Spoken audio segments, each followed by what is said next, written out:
ময়মনসিংহে ৫ বছরেও শেষ হয়নি ব্রহ্মপুত্র নদের খনন কাজ। এ নিয়ে সবশেষ পরিস্থিতি জানাতে সরাসরি যুক্ত হচ্ছে সহকর্মী ইলিয়াস আহমেদ। ইলিয়াস আছেন আমাদের সঙ্গে। ইলিয়াস, এ পর্যন্ত কত শতাংশ কাজ শেষ হয়েছে এবং ধীরগতির বিষয়ে কি বলছে কর্তৃপক্ষ জানাবেন? ধন্যবাদ। একদিকে ধীরগতির খনন, অন্যদিকে দখল দূষণে অস্তিত্ব সংকটে পড়েছে ময়মনসিংহের ব্রহ্মপুত্র নদ। অর্থাৎ বিগত ৫ বছর প্রকল্পের মেয়াদ শেষ হলেও এই জুন মাসে প্রকল্পের মেয়াদ শেষ হচ্ছে। অর্থাৎ ইতিমধ্যেই ২৬% কাজ শেষ হয়েছে এবং এই বিষয়টি নিয়ে উদ্বেগ প্রকাশ করেছেন নাগরিক নেতারা। এবং অন্যদিকে এই প্রকল্পের কাজ ধীরগতি হলেও আমরা দেখেছি ব্রহ্মপুত্র নদের দুই পারে কিন্তু দখলের পাশাপাশি দূষণের মাত্রা কিন্তু একেবারেই বেড়েই চলেছে এবং বিষয়টি নিয়ে ক্ষোভ প্রকাশ করেছেন নাগরিক সমাজের নেতৃবৃন্দরা। সম্প্রতি তারা একটি কর্মসূচিও পালন করেছেন, দখল টেকাও ব্রহ্মপুত্র নদ বাঁচাও। এই স্লোগান নিয়ে কিন্তু তারা বিভিন্ন সময় নানান কর্মসূচি পালন করছেন, সম্প্রতিও তারা পালন করেছেন এবং তাদের কথা হচ্ছে যে এই পুরাতন ব্রহ্মপুত্রকে বাঁচাতে হবে এবং সেই লক্ষ্যে আসলে প্রশাসনের কর্তা ব্যক্তি যারা আছেন তারা কিন্তু সেই লক্ষ্যে তাদের যে দায়িত্ব সেই দায়িত্বটুকু সম্পূর্ণভাবে পালন না করায় বিগত ৫ বছরেও কিন্তু খনন কাজ দৃশ্যমান হয়নি, সেই বিষয়টি নাগরিক নেতারা বলছিলেন এবং আমরা দেখেছি এই বিষয়টি নিয়ে একেবারেই তারা ক্ষোভ প্রকাশ করেছেন। আমি এখন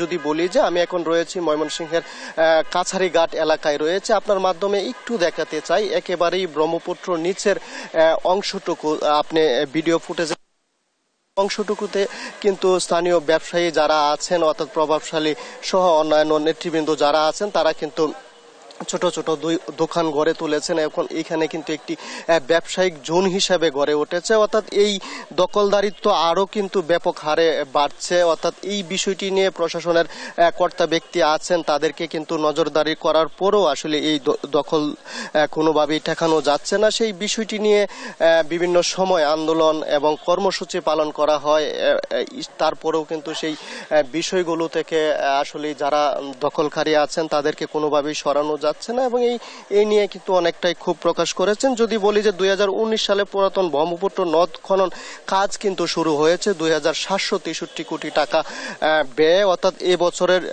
জুন মাসে, অর্থাৎ এই জুন মাসেই কিন্তু এই প্রকল্পের কাজ শেষ হওয়ার কথা। এখন পর্যন্ত বিআইডব্লিউটি এর তথ্য মতে ২৬% কাজ হয়েছে এবং আরো প্রকল্পের মেয়াদ ১ বছর বাড়ানো হয়েছে। তারপরেও দৃশ্যমান কিন্তু এখন পর্যন্ত হয়নি। এখনো ব্রহ্মপুত্র নদ দিয়ে পায়ে হেঁটে পার হওয়া যাচ্ছে এবং সেই বিষয়গুলো সামনে যখন আসছে তখনই কিন্তু এই যে ব্রহ্মপুত্রের অস্তিত্ব সংকট নিয়ে প্রশ্ন উঠেছে। আমরা একটু যদি যুক্ত হতে চাই, ব্রহ্মপুত্র সুরক্ষা আন্দোলনের সমন্বয়ক রয়েছেন আমাদের সঙ্গে আবুল কালাম আল আজাদ। একটু জানতে চাই, আপনারা তো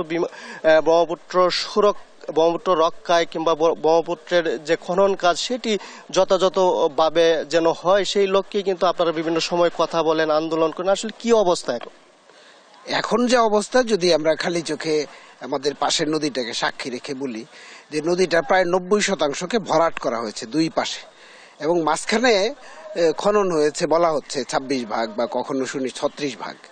বাস্তবে পুরো নদীটার মাঝখানে চরে ভরে গেছে। এটার উপর দিয়ে এখন মোটরসাইকেল চলে, যে কোনো মানুষ হেঁটে যেতে পারে, তার হাঁটু পানিও হয় না, ২-৩ ইঞ্চি পানি আছে। তাহলে খননটা হলো কোথায়? আবার ৫ বছর শেষ হয়ে গেছে খননের মেয়াদ, সময় বাড়ানো হয়েছে, সম্ভবত টাকাও বাড়ানো হচ্ছে বা হবে, তো খনন তো কিছু হয় নাই, নদীটা ভরাট হয়েছে। তো আমরা তো আসলে এই ভরাট প্রকল্প চাই নাই এবং ভরাট যে হয়েছে এর পাশাপাশি চলতেছে দখল। বিভিন্ন ব্যক্তি, প্রতিষ্ঠান, ভূমিদস্যুরা এই অবাধে এটাকে দখল করছে। এই খনন প্রক্রিয়ার ভিতর দিয়ে বিরাট বালুর ব্যবসা হচ্ছে এবং বালু কোথায় কি পরিমাণ বিক্রি হচ্ছে সেগুলোর কোনো হিসাব নাই। উইদাউট টেন্ডার বালু লুট করে নিয়ে যাচ্ছে। সেগুলো নিয়ে আমাদের খুব বেশি যে আপত্তি আছে তা না। আমাদের মূল আপত্তির জায়গাটা যেটা, নদীটাকে বাঁচাইতে পারলে কোটি কোটি মানুষ, প্রাণ, প্রকৃতির যত পশু পাখি, কীট পতঙ্গ, কৃষি বলেন, মানুষের জীবনযাত্রা বলেন, সবকিছুতে ইতিবাচক প্রভাব পড়ত। আমার তো সেই খননটাই হচ্ছে না, নদীটাকে উল্টো ভরাট করে দিচ্ছেন। ব্রহ্মপুত্রের সাথে কানেক্টিং যত নদী ছিল শাখা প্রশাখা উপশাখা, সেগুলোর কানেকশনটা বন্ধ করে দেওয়া হয়েছে, একাধিক ধারাকে বন্ধ করে দেওয়া হয়েছে, নদীর বুকে চর। তাহলে এই খননটা আসলে ব্রহ্মপুত্রের পক্ষে না গিয়ে ব্রহ্মপুত্রের বিপক্ষে চলে গেছে, এবং ব্রহ্মপুত্রে অববাহিকার যে কোটি কোটি মানুষ, তাদের জীবনযাত্রা ভয়াবহ একটা সংকটের মধ্যে পড়েছে। তীব্র গরম গেল কিছুদিন আগে, আমরা বুঝতে পারি যে নদী না থাকলে কি সর্বনাশটা হয়, এবং কৃষকরা বুঝতে পারছে, আমার মায়েরা বোনেরা বুঝতে পারছে যে পানির সংকটটা কত তীব্র হয়েছে, পানির লেয়ার নিচে নেমে গেছে।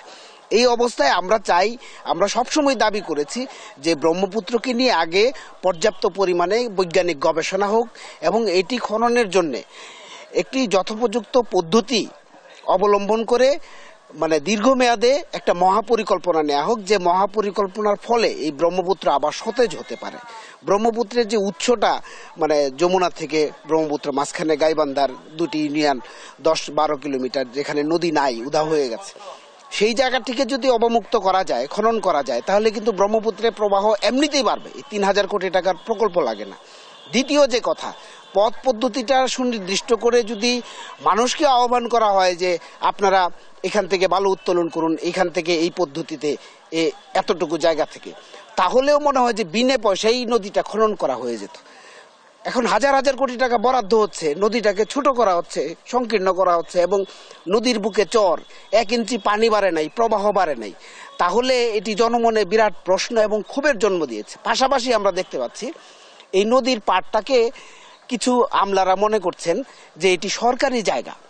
সাধারণ খাস জায়গা আর নদীর জায়গা এক জিনিস না। নদীর জায়গা কিন্তু কেউ বরাদ্দ দিতে পারে না। সাধারণ খাস জায়গা সরকার ইচ্ছা করলে বরাদ্দ দিতে পারে, কিন্তু নদীর যে জায়গা সেটি নদীরই জায়গা। 1950 সনের প্রজাস্বত্ব আইনে এবং 56 সালের বিধিমালায় এই বিষয়গুলো স্পষ্টভাবে বলা আছে যে নদীর পাড়, নদীর কুল বা নদীর ভিতরের জায়গা কেউ 1 ইঞ্চি পরিমাণ কাউকে বরাদ্দ, বিক্রি কিংবা হস্তান্তর করতে পারে না।